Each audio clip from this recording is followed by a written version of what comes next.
Abbottabad road start हो गया।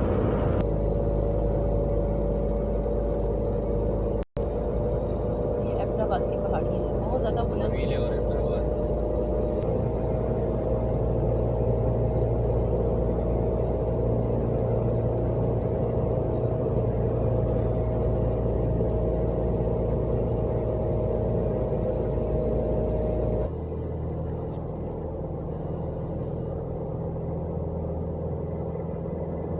यहाँ पे इंसान पहले स्टे करे एबटाबाद इंटरचेंज।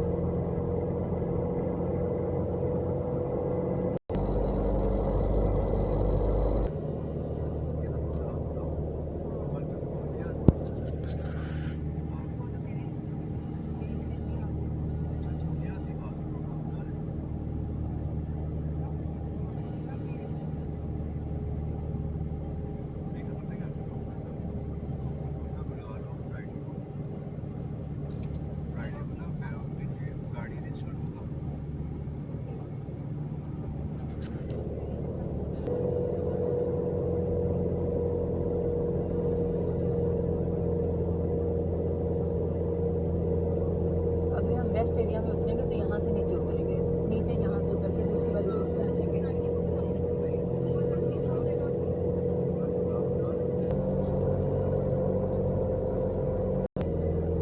इस रास्ते में जगह जगह पे काफ़ी टनल्स आती हैं। अब ये पहली टनल आई है जब से हम इस्लामाबाद से निकले हैं।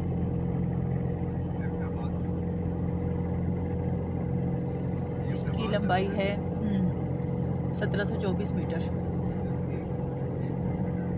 हाँ, 1 किलोमीटर की टनल है कम से कम।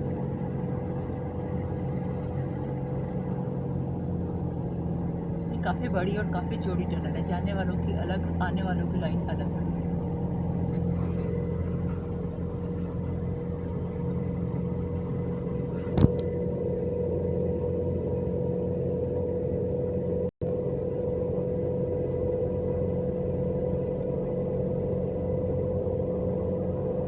There is a light at the other end of the tunnel. Tunnel के दूसरी तरफ रोशनी की किरण।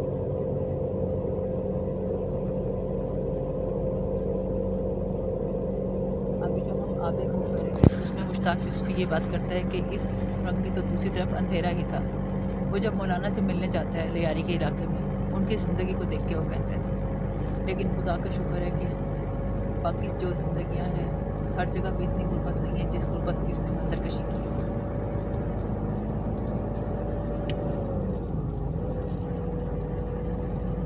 ये टनल यहाँ पे एंड हो रही है, एकदम से हम रोशनी में आ जाएंगे।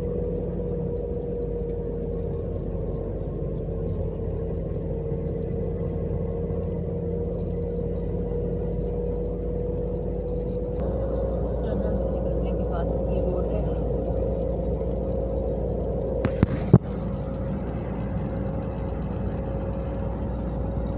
ये बड़ा खूबसूरत रोड है। साइडों में जो इलाके हैं वहाँ पे छोटे छोटे गांव हैं, और हैरत की बात है अब तो उन गाँवों में उन सड़कों तक, उन घरों तक पहुँचने के लिए सड़कें, रास्ते बने हुए हैं। किसी वक्त में तो ये सारे कच्चे पक्के थे।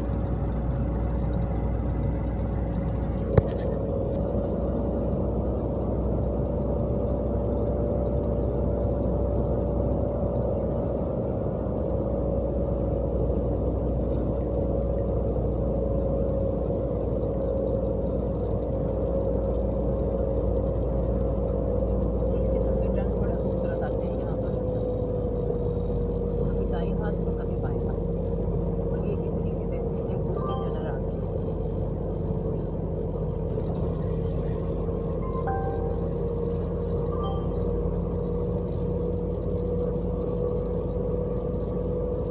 इतनी काफ़ी छोटी है।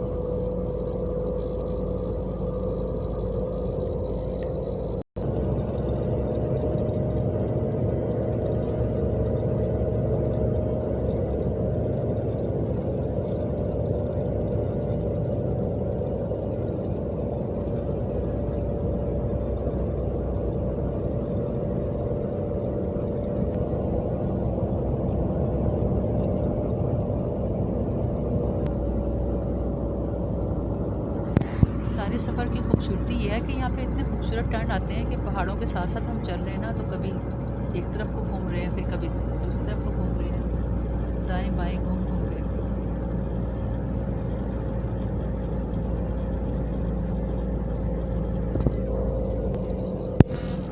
इसके अलावा इस सफ़र की ख़ास बात यह है कि जब चढ़ाइयों पर चढ़ने के दौरान अगर स्पीड भी ज़्यादा होती है तो बार बार कान बंद हो जाते हैं। मालूम नहीं हवा के दबाव से ऐसा असर होता है या किस चीज़ से होता है। अब ये कौन सा इंटरचेंज आया है, कलंदराबाद और मानसंडा।